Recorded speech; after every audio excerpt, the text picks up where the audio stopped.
23 años que ya terminé y bueno, estuve luego haciendo un máster en Madrid, en Radio Nacional de España, y mi trabajo en los medios fundamentalmente ha sido principalmente de guionista. He estado escribiendo pues lo que dicen los presentadores, ¿no?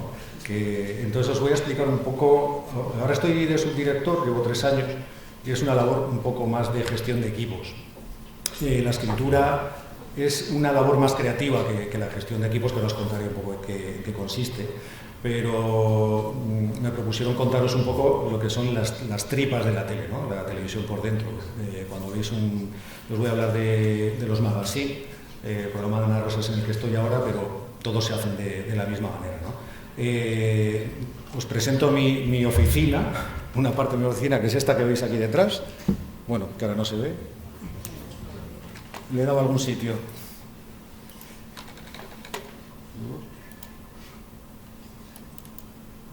Es esta. Esto es el control de realización, pero bueno, vamos a ir por partes. Veis muchas pantallas ahí, eso es parte de las tripas de la tele.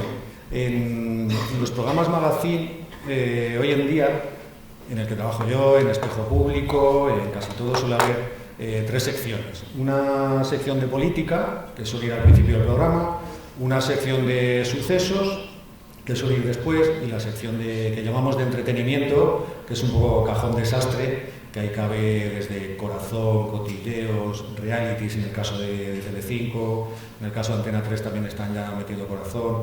Y bueno, somos un equipo, es bastante complejo elaborar un programa de televisión, porque digamos, somos quizá 100 personas.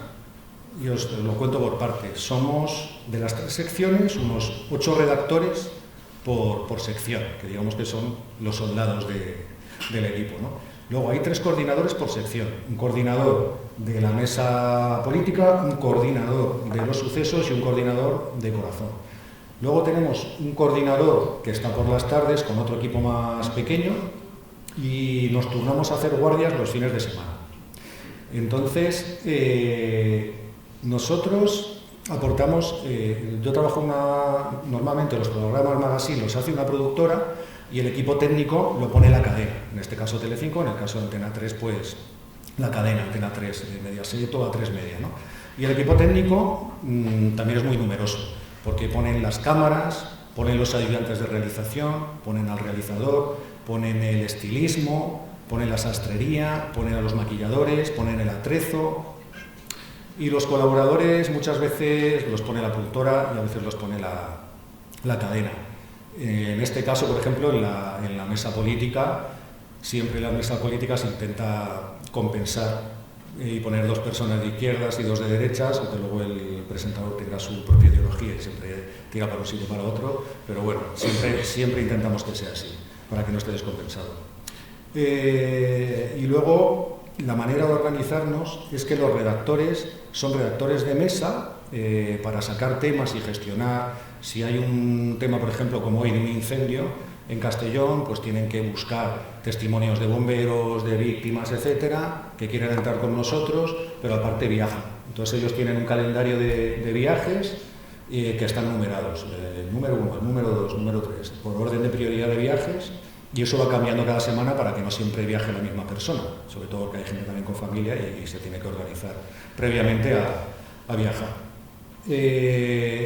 Nosotros entramos a las 6 de la mañana, que es lo que más duele, nos levantamos a las 5 y están todavía poniendo las calles. Yo lo único que he abierto son las panaderías. Lo primero que hacemos es leer toda la prensa y en la escaleta es... Nosotros trabajamos sobre un esquema de programa que se llama escaleta y en la escaleta vamos poniendo todos los contenidos del programa y se van rellenando. Entonces el día anterior ya se va haciendo y al día siguiente lo rellenamos con las noticias que se hayan producido de madrugada, como hoy, por ejemplo, el caso del incendio de Castellón, o en el caso de la moción de censura el otro día con Tamames, pues ponemos el orden en el que se quedó el día anterior las intervenciones de los políticos y vamos rellenando las intervenciones del día anterior, ¿no? Entonces, los redactores se dividen en 3 turnos. Uno entra a las 6 de la mañana, otro entra a las 9 de la mañana y otro a las 2 de la tarde, que son los que se quedan hasta por la noche, ¿no? Lo único que nos quedaría un poco descubierto es la madrugada, si pasa algo de madrugada, pero como entramos a las 6, enseguida cubrimos lo que haya podido pasar y ponemos los viajes enseguida en marcha. Si un redactor, como ha sido el caso de hoy, se tiene que ir a Castellón, enseguida buscamos las combinaciones de viaje y se plantan allí en Castellón. Esto en cuanto a la forma de trabajo que tenemos con estos 3 equipos. Y luego tenemos 3 escenarios en el que trabajamos. Un escenario, digamos, que son los ojos, que es la redacción, donde está todo el equipo, todas las secciones mezcladas. Tenemos otro escenario que es el plató, que es el corazón, es lo que la gente ve. Y otro escenario que tenemos es el exterior, que es por donde van pululando los reporteros y van sacando las noticias para hablar con los testigos del suceso que sea. Y tenemos un cuarto escenario, que sería la cuarta pata de la mesa, que es el control. Desde control, aquí por ejemplo, veis muchas pantallas, la emisión sería lo que está en el medio, que está la presentadora, y luego tenemos muchas pantallitas. En cada pantallita nosotros tenemos hasta un máximo más o menos, depende de las noticias que haya ese día, de 8 directos, o sea, 8 reporteros que van a dar las noticias en directo de lo que vaya ocurriendo. Entonces, cada reportero está en un monitor y tú aquí tienes que estar en contacto con el que está delante, que es el realizador, en este caso soy yo, y el director está en plató. El director se comunica conmigo a través de los cascos y me dice dónde quiere ir. Por ejemplo, y entonces yo tengo que ir viendo las 8 pantallas en las que están los 8 reporteros y si quiere ir, por ejemplo, hoy a Madrid, a un actor en el que estaba Feijóo, pues me dice exterior 2, entonces el exterior 2 es Madrid, pone la localización para que también lo sepa el equipo de realización, conectamos con ellos y luego el resto de pantallas que veis aquí es las cámaras que hay en plató. Cada pantalla es una cámara, son unas 5 cámaras, también depende porque con la pandemia se quitaron algunas y luego está lo que nosotros vemos antes de emitir, que es el previo, y ya el directo, que es la pantalla central. Como veis es un lío, tienes que estar con 1000 ojos para no meter la pata, porque luego metemos vídeos que también tienen que estar bien.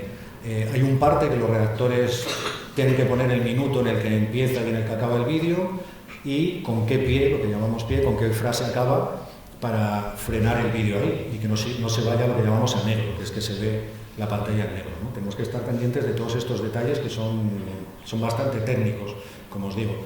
Y luego, por las tardes, el grupo de tarde que hay, el coordinador con los redactores, es el que va repartiendo a los reporteros por el país. Y entonces tenemos que ir mirando si hay un suceso en Sevilla, pues si pueden ir el mismo día, con el AVE no suele haber problema, o localidades cercanas, pero si es, por ejemplo, lo que se ha pasado en Gibraltar, pues las combinaciones son mucho peores, ya tenemos que sacar el billete antes, se tiene que ir el día anterior, y eso ha cambiado mucho en el periodismo, porque antiguamente los periodistas trabajábamos de sol a sol. Ahora con la nueva ley fichamos, lo cual a mí me parece un milagro, porque yo he vivido la época en la que no se fichaba y podías estar trabajando 18 horas tranquilamente y que no te quejaras. Hoy en día pasa todo lo contrario, tú fichas y si viajas también fichas, aunque estés en el hotel porque estás trabajando. Con lo cual ahora te importa menos viajar, porque luego si haces horas de más, pues te las suelen dar. En eso el periodismo como profesión y en general ha ganado, porque no estás pendiente de que tu jefe te haga trabajar más horas, al contrario, está pendiente de que trabajes las que tienes que trabajar, que son las de la jornada laboral que te toca. Antes el periodismo era de sol a sol. Bueno, os voy a enseñar un ejemplo de escaleta, de lo que os hablaba antes, que es el esquema. A ver, esto es el esquema de una escaleta, que es la guía con la que nosotros vamos rellenando y que tenemos todo el equipo, se envía por las noches y también lo leemos por las mañanas y se va rellenando. Una escaleta en televisión está viva porque pasan cosas continuamente. Hay una máxima en el periodismo que dicen que las noticias del día anterior al día siguiente son para envolver el pescado. Pues en televisión y en radio mucho más que en prensa escrita, y hoy en día en prensa escrita también, porque tienen sus web y las actualizan continuamente y nos retroalimentamos todos de ahí. Entonces nosotros solemos poner en rojo arriba las previsiones que tenemos. Por ejemplo, este día Pedro Sánchez presidía el Consejo de Ministros en Moncloa. Entonces nosotros solemos ir allí. Y también hablaba Santiago Abascal en el Real La Cope. Lo que hacemos durante el directo, durante el programa, un redactor escucha lo que está diciendo el político de turno, en este caso era Abascal, y otro va cortando en el sistema de edición que tenemos lo que va diciendo. El coordinador selecciona lo más importante de lo que dice el político, eso se le pasa al director y el director elige finalmente lo que quiere que se emita. O sea, es un proceso, como veis, complejo, que requiere una cadena y una labor en trabajo que es muy poco individualista. El trabajo en televisión, aunque no lo parezca, es un trabajo que o se hace en equipo o no saldría adelante. Tiene que ser una máquina muy engrasada. Luego nosotros ponemos los turnos de los redactores en verde, lo que os dije, aquí el número 1 es el que está para viajar número 1, el número 2 es el que está para viajar número 2. Si hace falta y más noticias, pues ya se pondrían de acuerdo entre ellos. Y están los 3 turnos, el de las 6 de la mañana, el de las 9 y el de las 2. Y luego las libranzas de lo que libra cada uno. Solemos tener, como veis aquí en la escaleta, un avance con los contenidos más importantes. En este caso eran unas declaraciones cruzadas de Sánchez, Feijóo y Abascal. Siempre tiene prioridad a la hora de seleccionar los temas en los que hable el presidente del gobierno y luego en los que hable el principal grupo de la oposición. Esto en política. Y luego tenemos la segunda parte que son los sucesos. En este caso tuvimos unos altercados que hubo en una población, en un pueblo de Valencia, en la Liana, que hubo una batalla campal de unos chavales que hacían botellón con la policía local y nacional. Nos conectamos allí con la redactora a la que hemos mandado y nos da un avance. Y luego esa redactora puede dar un paso a un vídeo que haya hecho allí o simplemente nos avanza algo que vamos a ver luego. Luego en la escaleta ponemos aquí los colaboradores que vienen ese día, 2 de derechas, 2 de izquierdas, en este caso, y los VTR, donde pone VTR, estos son los vídeos que van entrando. Los vídeos se reparten a primera hora, el coordinador se lo da, va repartiendo a los redactores los vídeos que tienen que ir haciendo. Tenemos también, aparte de toda la gente que os he comentado antes, un servicio de documentación a la cual le pedimos todos los totales. Los periodistas en televisión llamamos a las declaraciones, que es lo que en radio llaman los cortes. Entonces, esos trocitos de declaraciones de políticos que soléis ver siempre en televisión los llamamos totales. Y el vídeo no lo llamamos vídeo, lo llamamos de una manera más técnica, es VTR. Y siempre le ponemos un título para que todo el que lea la escaleta sepa de qué va, el título, ¿no? En este caso es a un día de la moción de censura contra Sánchez, que fue a un día de lo de la moción de Tamames, ¿no? Y aquí ponemos pues todos los totales que tenemos de todos los políticos, como veis, Pedro Sánchez en el Comité Federal, Feijóo, que ese día estaba en Cartagena, Irene Montero, lo dividimos por temas, porque luego volvía a hablar Pedro Sánchez, etcétera. Todo esto, es muchísimo contenido. Luego hay que seleccionar para que los vídeos no superen los 2 minutos, más o menos, depende de la importancia. Si un vídeo muy importante puede durar hasta 3, si es menos 1 minuto. Eso lo tiene que valorar mucho el coordinador y el director, porque en televisión tampoco te puedes extender muchísimo. En prensa tú tienes tu tiempo, te vas a la playa, te pones a leer una editorial y da igual el tiempo que te tires. Aquí enseguida se tira de zapping, como tú aburras a alguien, te lo quitan. Vamos poniendo también lo que llamamos capturados. Los capturados son otro servicio que tenemos, que es el grafismo. Son unos grafistas que capturan los titulares de los periódicos. Los capturan y los ponemos en la pantalla. Que esto es otro servicio que tenemos más. Como veis, ya vamos casi por las 100 personas que os decía. También capturamos los tweets, lo que digan en Twitter, porque ahí sí que van respondiendo muy a tiempo real muchas veces los políticos, o muchas veces tienen a alguien que responde por ellos, que es lo más habitual, ¿no? Aunque ponga su nombre, tienen a alguien que les hace la labor. Pues no pueden estar tampoco a todo. Aquí teníamos este día otro tema, que era el famoso Tito Berni, en el caso de corrupción de Canarias, con diferentes capturados de titulares de periódicos, con toda la información nueva que leímos por la mañana y la que se quedó por la tarde. La que se queda muy antigua la desechamos y la quitamos, dejamos la nueva. Aquí tenemos el segundo tema, el siguiente tema, que era Yolanda Díaz, presiona a Podemos para sumar en la coalición que está buscando. Entonces pues ponemos los totales que haya sobre el tema. Este día había pocos, solo había uno de Yolanda Díaz llamando a sumar y Alberto Garzón diciendo que no estaba tan claro.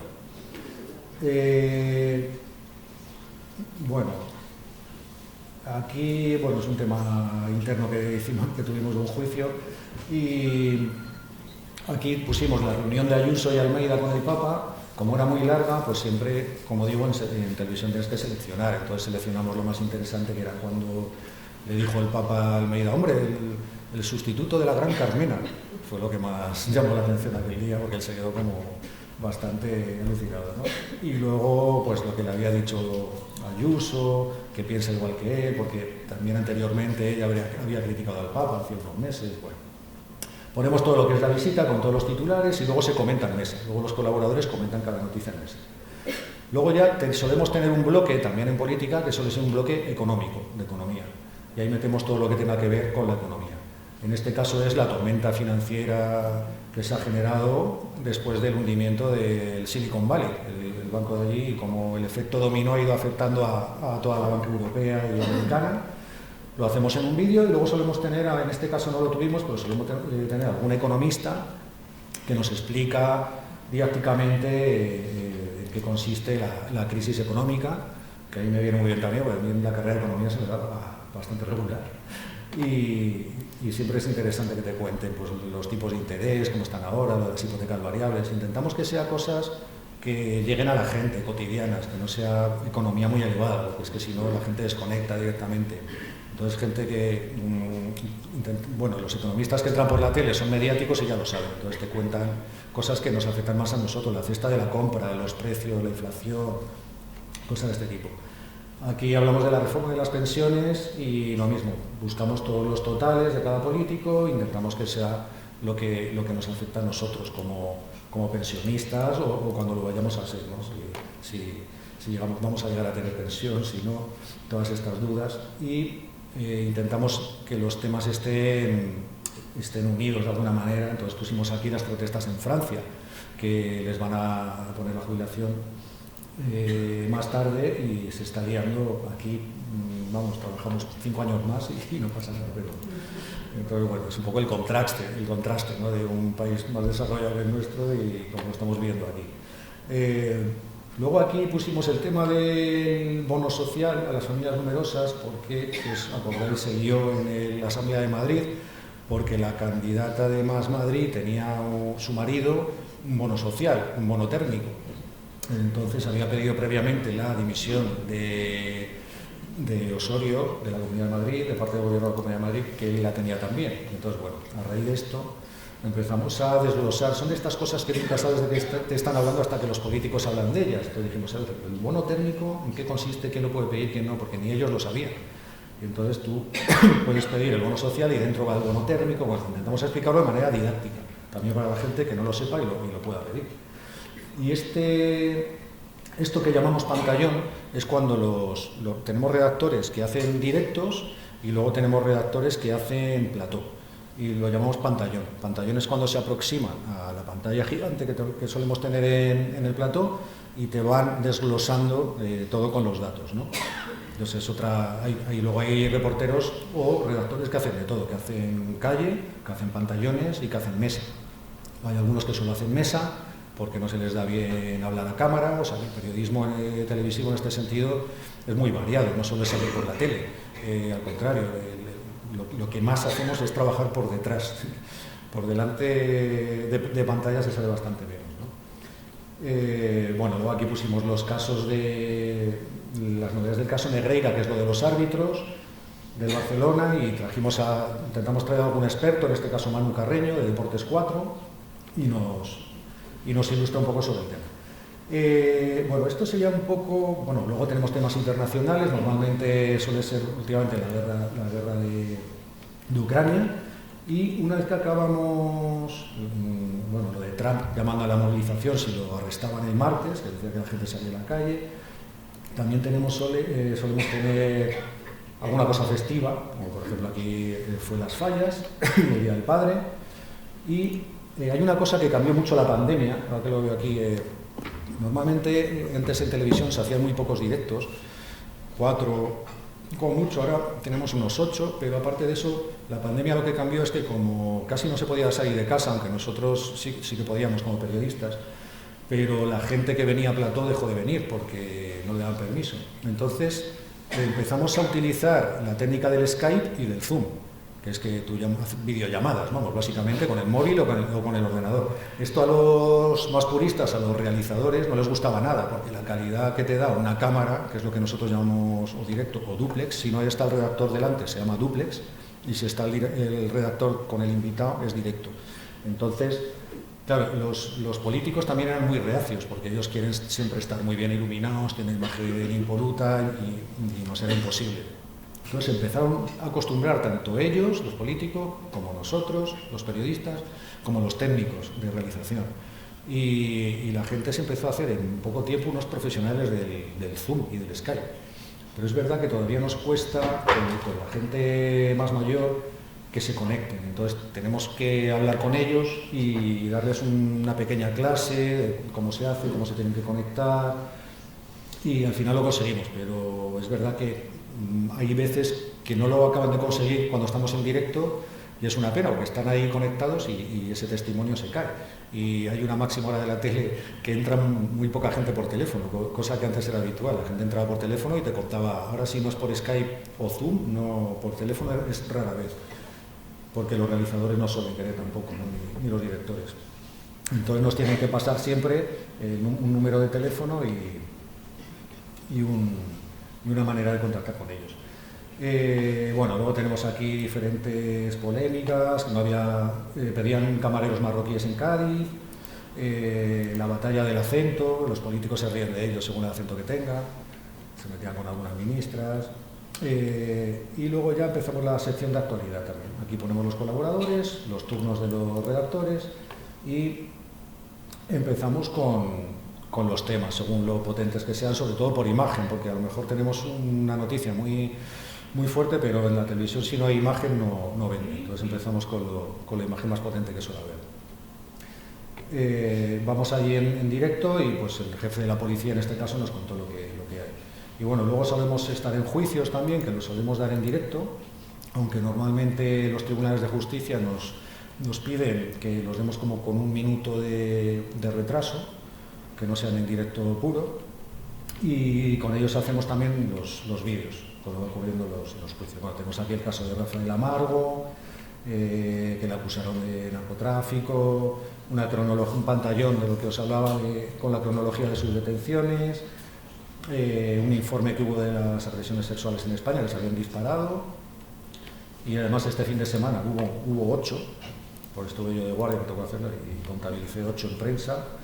Y bueno, luego unos breves de actualidad en los que metemos las imágenes más potentes, ¿no? del día o del fin de semana, lo que sea. Y luego ya viene la sección de entretenimiento, que es lo que os hablaba, que es una sección contenedor, pues con corazón, con realities, etc. Ponemos aquí los colaboradores también y lo dividimos por temas. En este caso ahora en Telecinco está Supervivientes, que es lo que más audiencia suele dar, y luego este día estaba Manuel Díaz, que este año se va a retirar, y lo contábamos. Lo de Shakira, que se está hablando tanto con la canción. Bueno, el caso es que lo dividimos aquí por temas, ¿no? Esto es la escaleta, que es como el esquema, que es en bruto, es el contenido en bruto. Pero luego, para pulirlo, lo que se hace es un guión, y lo que hay que hacer es rellenar esa escaleta que cuesta tanto rellenar, hay que a su vez rellenarla para ordenarla. Por ejemplo, si hay una entrevista, el guionista, tenemos 4 guionistas, los guionistas hacen la entrevista a la persona que sea.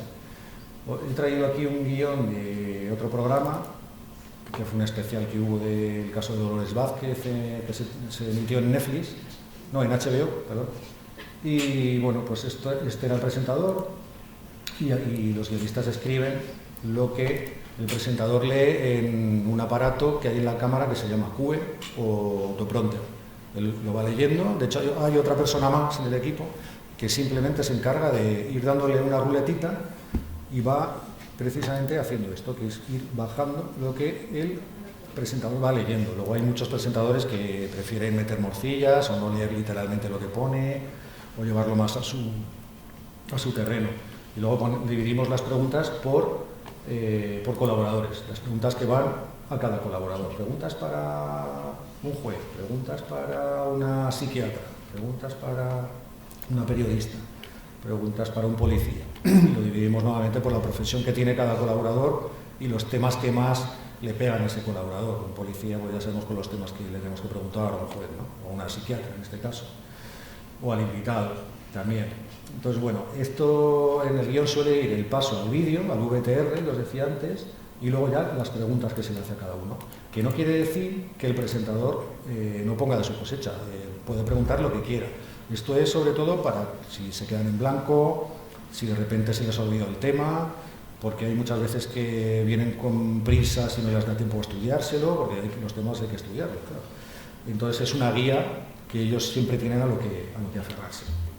Y esto sería el guión, que es la escaleta ya puesta en bonito, ¿no? El bruto ya puesto en pulido, ya pulida.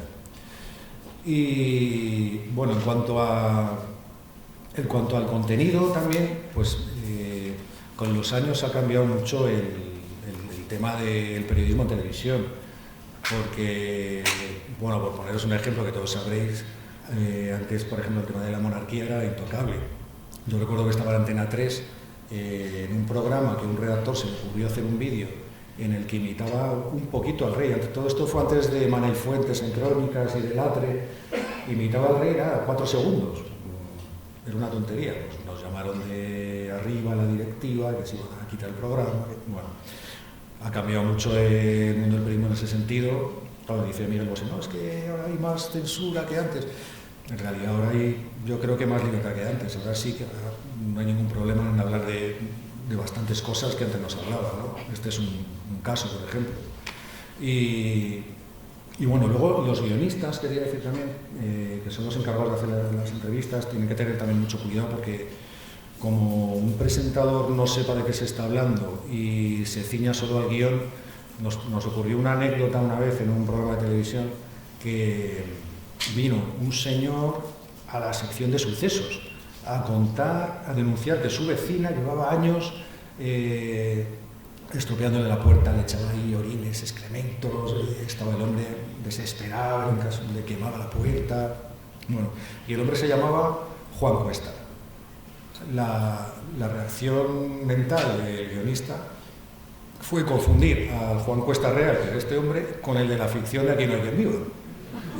Y cuando el presentador dijo, bueno, tenemos aquí a Juan Cuesta, presidente de esta nuestra comunidad, claro, él pensaba, porque no había visto la serie, que estaba entrevistando a un personaje de ficción. Entonces la redactora que había hecho los ítems son información que le ponemos siempre a los guionistas para que ellos sepan de qué va el asunto también, ¿no? Que luego también investigan por su cuenta. Pero fue surrealista porque el presentador pensaba que estaba entrevistando a un personaje de ficción, el invitado, que era un personaje real, pero que se llamaba igual que el de la serie, no sabía de qué le estaban hablando. Entonces el director tampoco, salvo la redactora que había hecho los ítems, que fue la que dice, ¿pero qué has puesto? ¿Pero que este personaje es real? O sea, que eso muchas veces pasa, hay que tener cuidado, ¿no? Y anécdotas de estas nos han ocurrido unas cuantas también. Nos pasó en otro programa con una ministra que queríamos entrevistar y tenía una jefa de prensa, porque nosotros siempre hablamos, no hablamos con los ministros directamente, hablamos con los jefes de prensa, que se llamaba Yolanda. Entonces te venía en la agenda que tenemos la agenda Yolanda, jefa de prensa, y llamó a otra Yolanda, que era jefe de prensa de otra ministra del mismo gobierno. Y cuando entró en directo apareció allí la ministra que no era. Dijo, bueno, tenemos a la ministra, menos mal que no dijo el nombre, y apareció allí, y claro, toda la entrevista estaba hecha para una ministra que no era esa ministra. Entonces el presentador se quedó también como, ¿esto es una inocentada? Pero bueno, tenía bastante background y supo salir del embrollo, ¿no? Y nosotros, bueno, en la tele lo que tenemos es un examen diario, que son las audiencias. Las audiencias es lo que dice si continúas teniendo trabajo o no.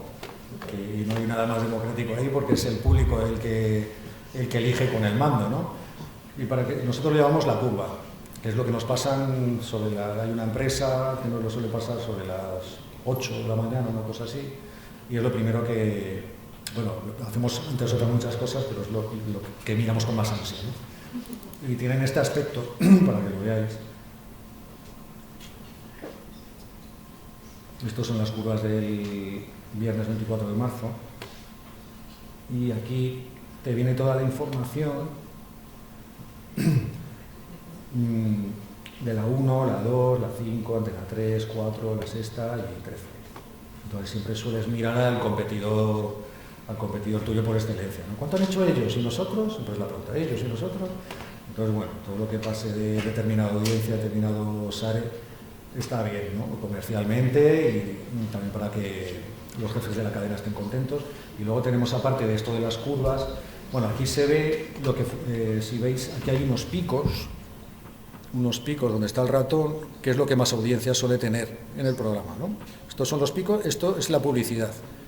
Eso amarillo es la publicidad y estos son los picos. Aquí, por ejemplo, es lo que menos audiencia tiene, que es una especie de foso, ¿no? Entonces, lo que suelen mirar los directores es lo que ha funcionado el día anterior. Si, por ejemplo, vemos que este pico de aquí, miren, porque hay unas personas de producción que van minutando absolutamente todo lo que va saliendo en los programas de televisión, todo. Entonces vamos viendo en qué minuto, a ver, ¿esto qué hora era? Eran las 9:30. ¿Qué teníamos a las 9:30? Miramos la hoja que tenía producción. Pues es el tema Tito Berni, nos ha funcionado, genial. Pues vamos a ponerme de un vídeo 2. Y luego vemos todo lo contrario, aquí pues donde nos hundimos antes de ir a Publi, por ejemplo, el foso ¿esto qué fue? El caso Negreira, de los árbitros, no funciona. A la gente no le interesa nada. Pues nada, el vídeo que tenemos lo quitamos. Entonces se va decidiendo también el mismo día sobre la marcha con esto, ¿no? Siempre suele haber un pico, que es lo que llaman el minuto de oro, que se suele buscar aquí. A ver, ¿dónde está? En este caso, pues yo creo que sería más o menos.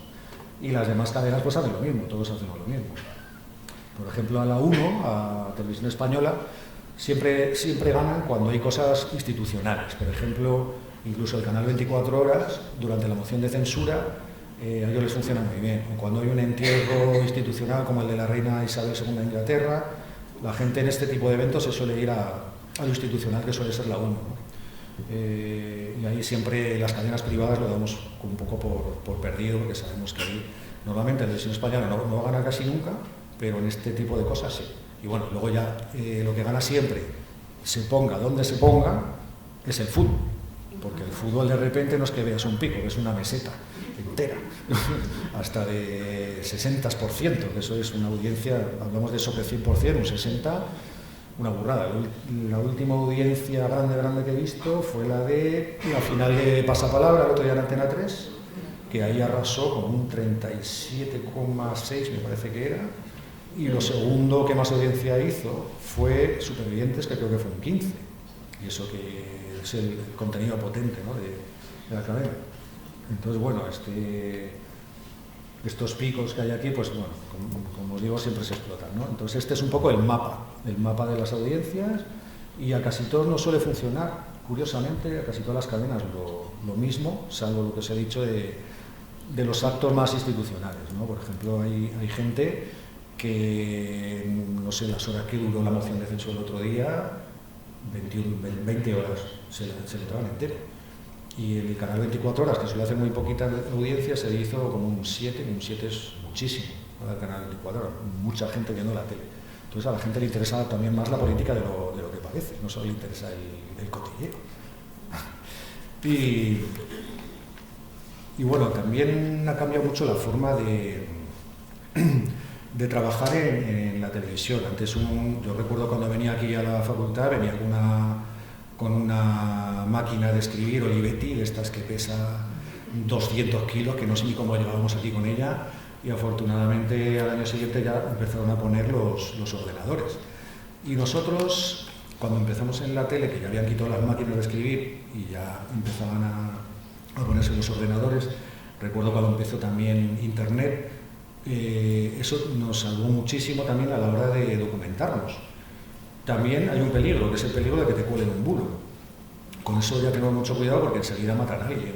Hace poco mataron a Vargas Llosa en Twitter, entonces eso ya por regla no se mete nunca. Una cosa que se ponga en Twitter, tienes que llamar al personaje y si te contesta es que está vivo. ¿Eres Mario? Vale.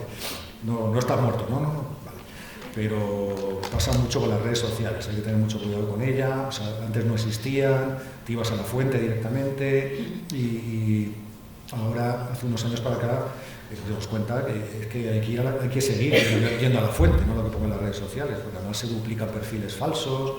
Bueno, ocurre todo, que también es verdad que son muy buena fuente de información porque son más inmediatas que cualquier medio de comunicación. Quizás solo sea igual de rápida y tampoco la radio, porque el interesado enseguida puede dar una noticia en Twitter y luego tú tienes que corroborarla, ver que es verdad. Así que bueno. Y también nosotros hace años editábamos los vídeos con un editor de vídeos, te sentabas al lado de un señor o una señora que era experto en editar vídeos y tú le ibas diciendo, vete del minuto tal a cual. Llegó un momento en el que lo que hicieron fue dar unas clases a los redactores y ahora son los redactores los que editan sus propios vídeos.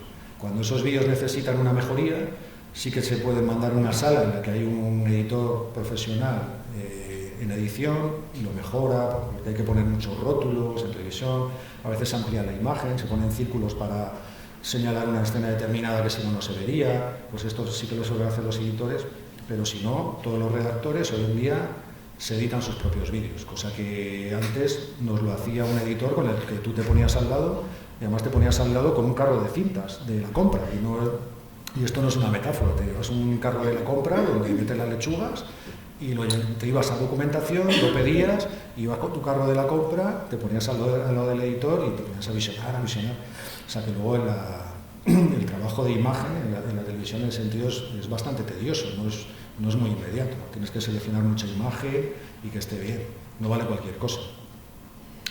Y bueno,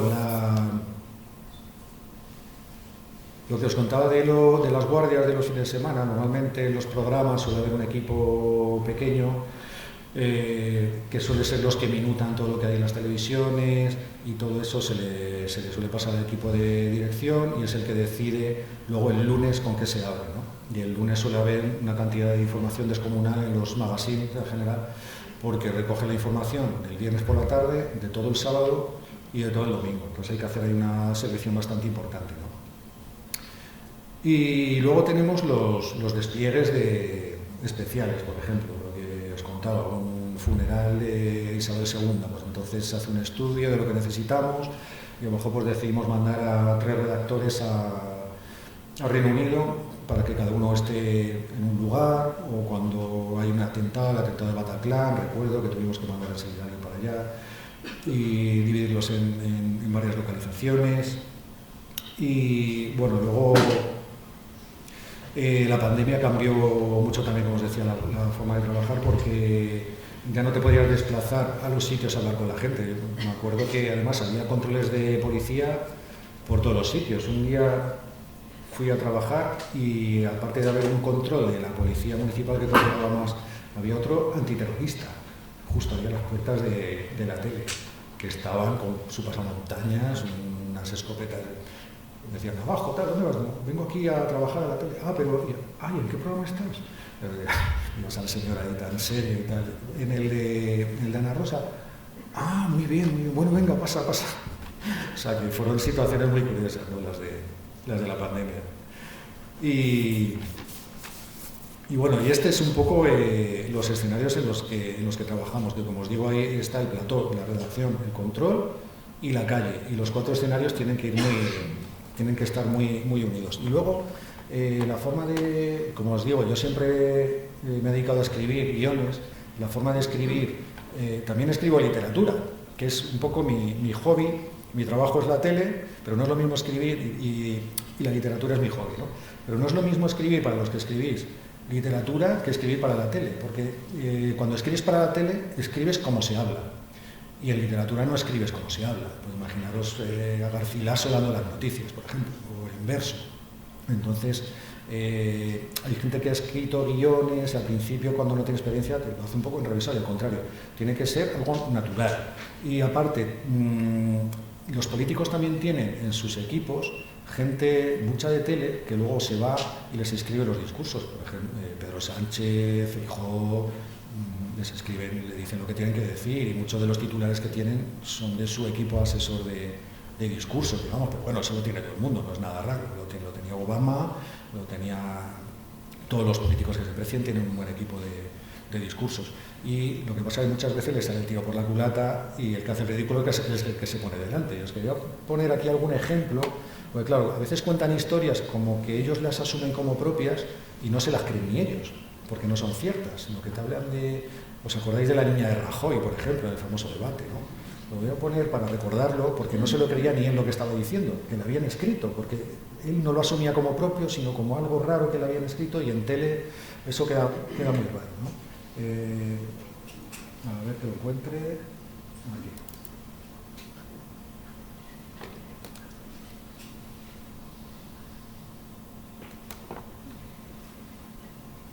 Incluso cuando están en el Congreso, los políticos, en ese momento solo tienen accionado el WhatsApp para sus guionistas de cabecera. Nadie más tiene derecho al acceso ahí. Entonces, cuando un político le da la réplica a otro, ya sus guionistas le están escribiendo lo que tiene que responder. O sea, no es que sean tan rápidos a veces. Tienen un equipo de guionistas que les están diciendo, responde esto. O sea, es como muy... En el fondo la política es bastante artificial, como casi todo, ¿no? Voy a buscar...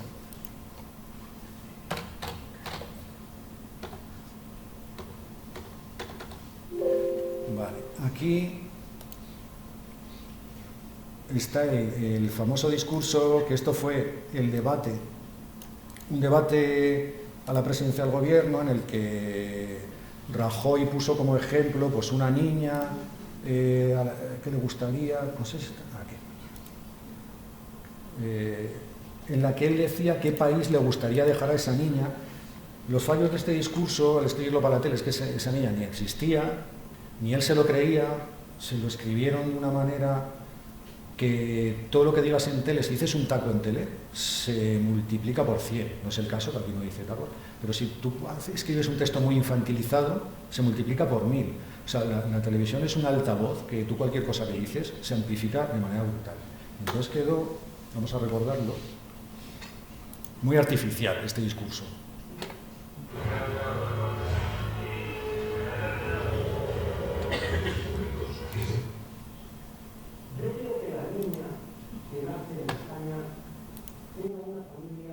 Y una vivienda y unos padres con trabajo. Esto es lo mínimo que debemos exigirnos a todos. Una familia, una vivienda y unos padres con trabajo. Yo me esforzaré principalmente para que la familia esté atendida y la vivienda se pueda conseguir y para que no falte el trabajo. Quiero que esa niña nazca donde nazca, reciba una educación que sea tan buena como la mejor. Quiero que se pueda pasear por todo el mundo sin complejos, porque sabrá idiomas y porque tendrá un título profesional que se cotice en todo el mundo. Quiero que sea un heraldo de la libertad, de la tolerancia y de los derechos humanos, porque habrá crecido en libertad y no tendrá miedo a las ideas de los demás y habrá aprendido a respetar a todos los que respetan la ley.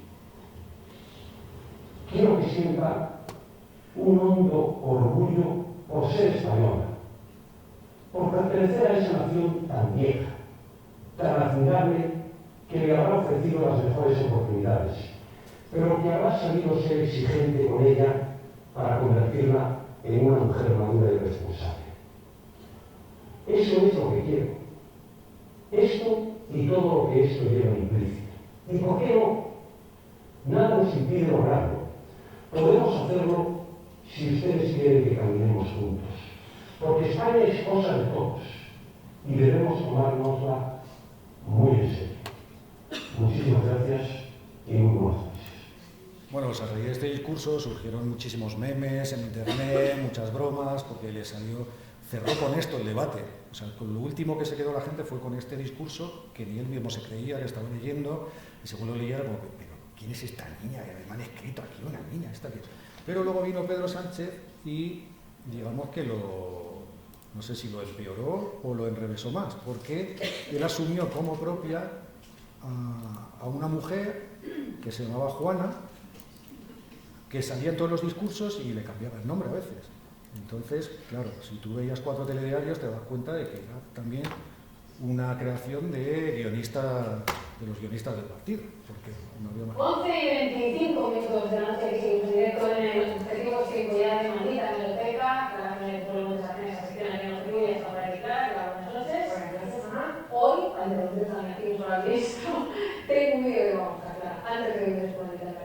¿sabes? Que tenemos en este tipo de unidad, pues más bien, por usar lo que dicen los políticos, analizar sus declaraciones y ese se repite un poco. Bueno, pues alguien del equipo, pues la mañana Raquel, ha buscado en este caso las cosas que cuenta Pedro Sánchez, el líder de la oposición, y hemos encontrado que repite la historia sobre alojamiento. Pedro Juan.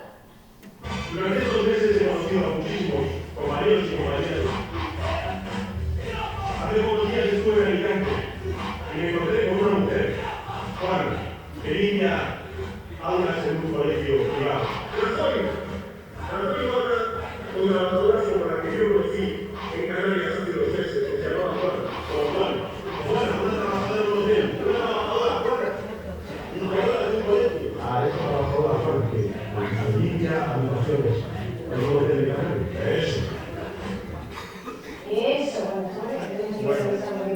Como veis, se inventaron el personaje de Juana, que tampoco se lo creía ni él, pero es que luego siguieron por ahí, no se dieron cuenta del error, y vino Valeria. Que Valeria también se las trae porque no se la cree nadie, Valeria. No existe Valeria, que es de 1100. Ahora importante individual con vitamina D. Tu dosis diaria de Epi.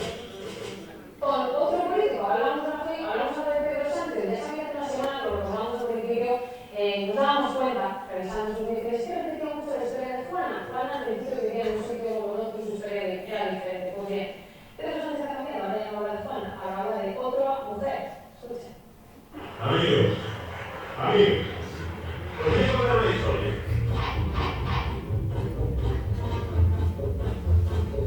Ayer estuve en Barcelona, estuve en Odaris, para que os hagáis una idea, es un barrio obrero de trabajadores que me acercó la madre de una chavala que se llama Valeria. Valeria tiene 35 años, 35 años. Hace 3 días estuve en Extremadura y en un acto semejante a este se me acercó una madre que tiene una hija de 35 años, la hija se llama Valeria.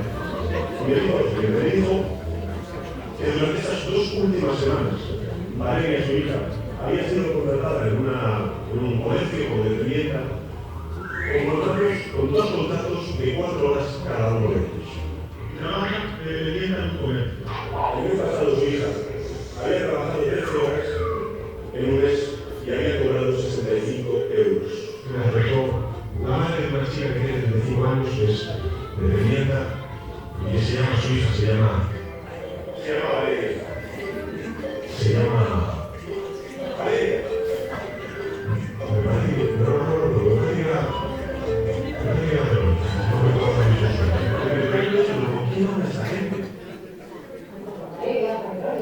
Bueno, como veis, a la hora de escribir los mítines se escriben para la tele, porque tú cuando vas como reportero, yo trabajé de reportero una temporada en Televisión Española y me tocó ir a un montón de mítines de partidos políticos. Y vayas a cubrir el partido que vayas, siempre el que se la carga es el mensajero, que es el periodista. Entonces iba uno del PSOE y me abuchaba, no decía nada, solo poníamos la cámara y lo grabábamos. Iba otro del PP y lo mismo. Y ellos, viene el de prensa y siempre te dice, tienes que quedarte aquí, porque ahora va a decir el que da el mitin de turno, recuerdo que en aquella ocasión era Rodrigo Rato, va a decir lo que tiene pensado para la tele. Ellos tienen pensado a lo mejor una paja, entre el polvo y la paja, pues son 1 hora de paja y de grano 3 minutos, porque sabe qué es lo que se pone en la tele, el grano. Y justo ese día es que me había puesto mi jefe no sé cuántos mítines, me tenía que ir al siguiente y no pude ir. Luego llamó a la televisión enfadado porque no había puesto lo que tenía preparado a la televisión. Entonces todo esto lo redactan sus guionistas de discursos para que salga justo en los telediarios, ¿no? Pero claro, le sale el tiro por la culata cuando se inventan a personajes que no existen, ¿no?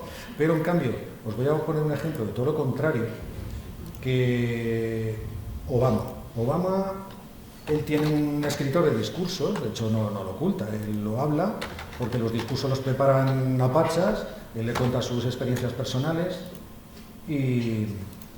a ver si lo encuentro... aquí.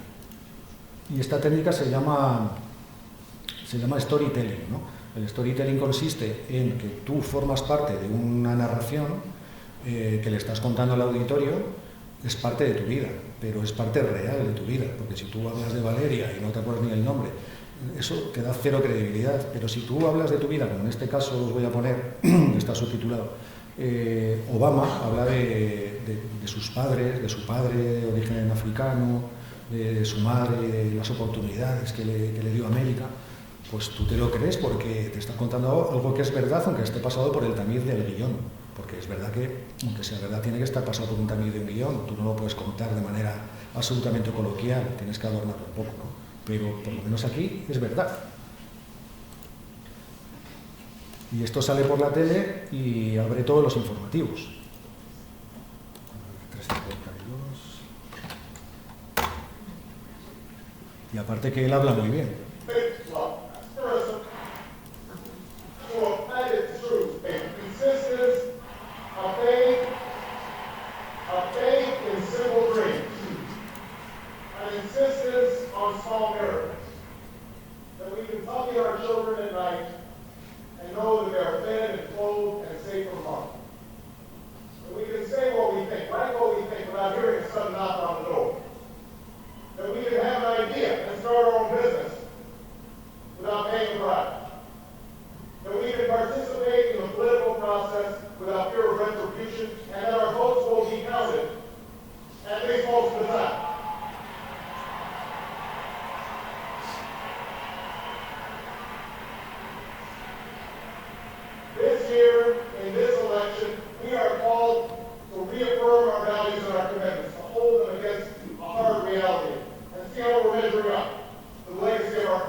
Perdón, porque estaba antes lo que os quería poner.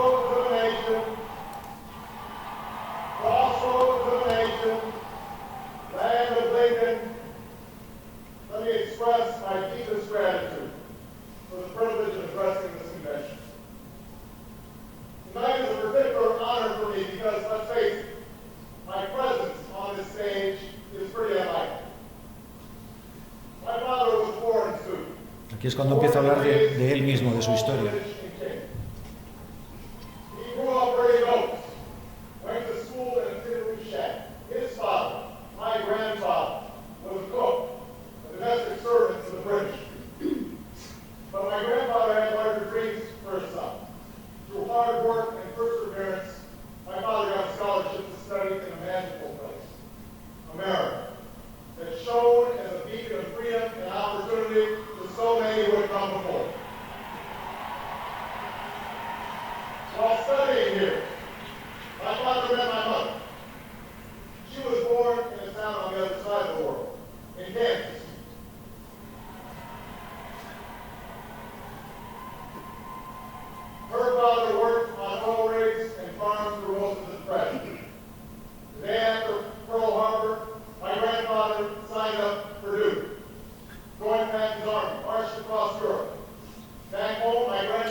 aware that my parents' dreams live on in my two precious daughters.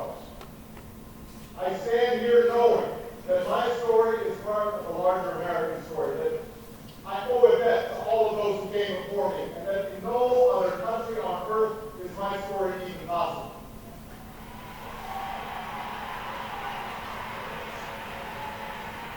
Tonight, we gather to affirm the greatness of our nation. Not because of the height of our skyscrapers, or the power of our military, or the size of our economy. Our pride is based on a very simple premise, summed up in a declaration made over 200 years ago. We hold these truths to be self-evident, that all men are created equal,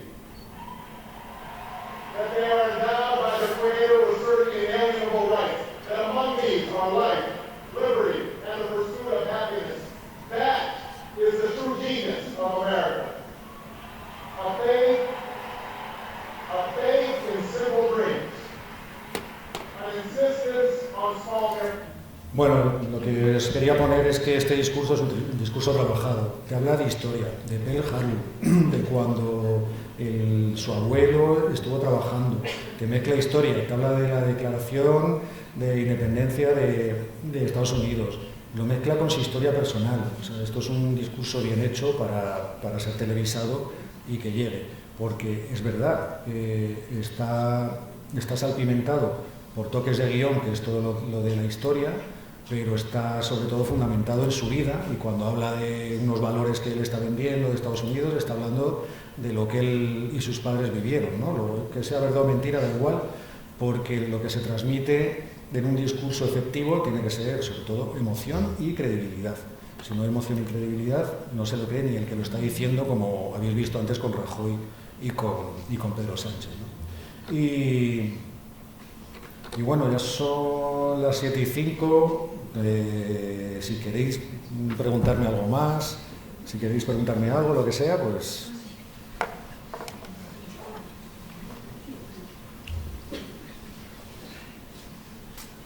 Quería hacerte una pregunta. Ahora has hablado sobre los tipos de audiencia de la televisión. Sí. Vale, entonces, yo como espectadora estoy viendo un programa y me gusta y cambio otro. ¿Cómo medís la audiencia vosotros? ¿Cómo sabéis si a mí me gusta un programa o cambio a otra cadena que me está gustando? Pues buena pregunta esa, porque es una empresa que solo tiene unos 8.000 medidores de audiencia en toda España. Entonces es una cuestión de estadística, y siempre había mucha polémica con eso, porque se dice, pero con 8.000 medidores, ¿cómo vas a saber lo que está viendo la gente? Entonces tú solo mides a esas 8.000 personas de los que están dispersos aleatoriamente por España.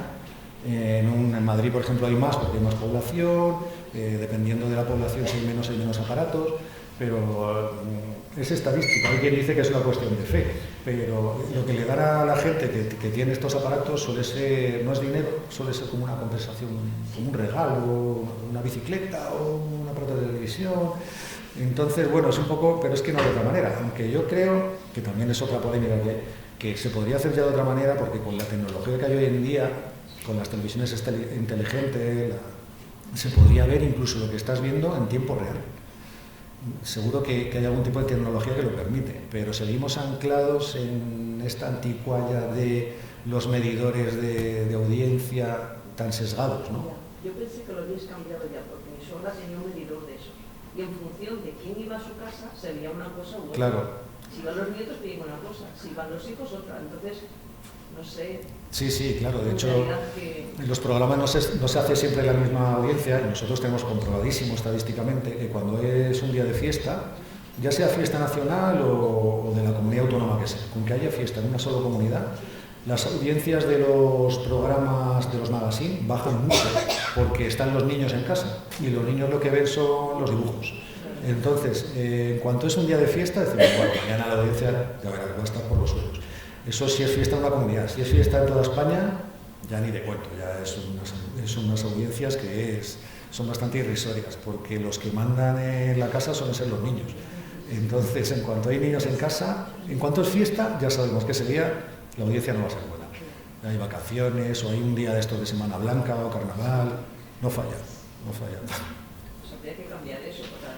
Sí, las empresas deberían invertir más en en eso, pero como está así instaurado, entre los mismos profesionales hay mucha crítica con el tema. En la radio se pegan muchas veces los locutores porque no están de acuerdo con el sistema, es otro sistema, el EGM, y nunca están de acuerdo con lo que sacan. Entonces, es que este sistema hay que cambiarlo, pero es verdad que es muy poco representativo, 8.000 aparatos en toda España, somos 47 millones de habitantes, pues la estadística es un poco cuestión de fe, pero bueno, es lo que le vale a los anunciantes, es lo que te piden para anunciarse. Lo primero es esto, es saber el target comercial, cuánto es, vale, pues me merece la pena gastarme este dinero en este programa o no, y tampoco arriesgan, ellos se lo creen, que son los que al final pagan, los publicistas. Si se creen las estadísticas esas, pues seguirá hasta que ellos quieran cambiarlo, imagino, que son los que ponen el dinero.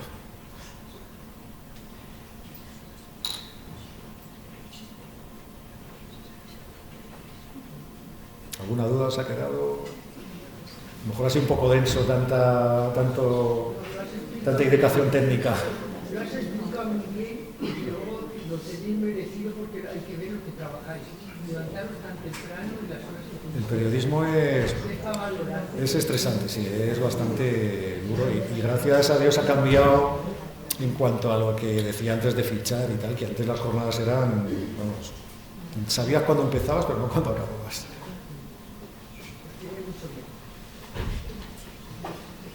Sí. Antes ha dicho que estaba vetado hablar de un rey. Hoy en día, ¿de qué está vetado? Hoy en día yo creo que hay libertad para hablar de todo. O sea, no, yo en los años que llevo, quitando lo de el rey, que era totalmente... Solo viví una situación de censura cuando estaba en Radio Nacional, que en aquel momento gobernaba Aznar. Y recuerdo que Gil estaba sacando como muy buenos resultados, creo recordar, en Ceuta o en Melilla, y es la única orden que nos llegó, que me ha llegado así directa de Moncloa, que, porque claro, Radio Nacional pertenece al ser pública al gobierno, que no podíamos mencionar al partido de Gil ni a Gil porque les estaban haciendo bastante daño en las ciudades autónomas. Pero quitando eso, no, y lo del rey, no recuerdo actos de... Tenemos bastante libertad en general. Sí es verdad que se cabrean los políticos mucho, con nosotros muchísimo, y te lo dicen los de prensa, pero no te vetan.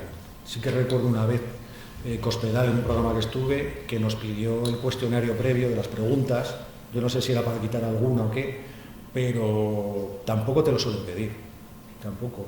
Sinceramente, suele haber en ese sentido bastante libertad de preguntar lo que quieras y no hay, yo no lo he vivido salvo estos dos casos. Sí, yo quería preguntarte cuál es actualmente la salud del periodismo aquí en España, realmente, y luego un poco, bueno, ya has contestado ahí en ese sentido, el tema ideológico de los periodistas, si tienen que estar un poco a expensas de la cadena televisiva o de radio, si hay presión para que efectivamente no tengan libertad suficiente para hablar determinados temas. Bueno, yo creo que ahora el periodismo, como hay tanta competencia, está muy bien porque hace años había muy pocas cadenas y hoy entre las plataformas digitales y todas las cadenas que hay se tocan todos los espectros, desde el más extremo a este lado al más extremo al otro. Entonces, bueno, ahí hay cabida para todos. Lo que sí es verdad es que los medios de comunicación o cada programa tiene su línea editorial. Tú cuando trabajas en ABC, hombre, tienes que estar muy loco si te da por meterte con el rey, porque sabemos que es un periódico monárquico. Entonces, yo estudié aquí en la Pontificia y recuerdo que teníamos un periódico que tenía un anuncio abortista en la contraportada y lo tuvimos que meter dentro, lo cual yo lo entendí perfectamente y yo trabajaba ahí hacía las prácticas ahí, porque claro, también tienes que saber dónde estás, ¿no? Entonces, en los medios de derechas hay gente de izquierdas trabajando y en los medios de izquierda hay gente de derechas, porque al final somos trabajadores, pero para eso están los editoriales de cada medio, que eso lo suele asumir el propio medio o el director del medio, ¿no? Entonces, en ese sentido, cuando un reportero va a cubrir una noticia de un acto político, es que tampoco da su opinión simplemente informa porque tampoco le interesa a nadie qué opina el reportero de turno sobre eso, simplemente informa y tú ya valoras. Los que sí valoran son los de la mesa, los contertulios que suele haber en las mesas. Y ahí sí que intentamos que sea equitativo, 2 de una ideología y 2 de otra. Y ahí a nadie se le dice lo que tiene que decir. O sea, cada uno es libre, de hecho muchas veces dicen barbaridades. O sea que en ese sentido hay bastante libertad. Sabiendo siempre qué estás leyendo. Yo, por ejemplo, lo que hago siempre, yo me leo todos los periódicos porque es obligatorio para mí. Pero si no, yo estoy de vacaciones y me leo una noticia en un periódico de izquierda, luego me la leo en el de derechas y muchas veces el titular es absolutamente diferente con la misma noticia. Entonces, bueno, tú ya valoras con tu criterio como lector. Eso pasa muchísimo. Coge en la misma noticia con 2 titulares que no tienen nada que ver, la noche y el día.